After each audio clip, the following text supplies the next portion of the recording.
in today's video I want to show you how you can clear all of your chat history inside ChatGPT.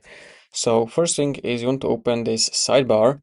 So actually from this sidebar you can see all of your chats. If you don't see them, you can simply open them like this. And now the first way is you can remove them one by one. So let's say I can simply click on those three dots next to it. I can click on delete. I need to remove this specific chat. But let's say if you want to remove all of the chats, there is actually a way to do that as well. So I can click on my profile. At the bottom left corner, we can go to settings. In the settings, you want to look for data controls. And here you can see delete all chats. So you can also either archive them if you want, or you can delete all of them.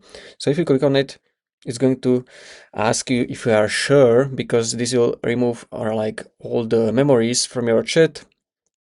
So if you are sure, you can click on confirm deletion and it will remove all of them. I don't want to do that, but I'm just showing you how you can do this. So this is how you can do it. So if you found this video helpful, consider subscribing for more tutorials like this one.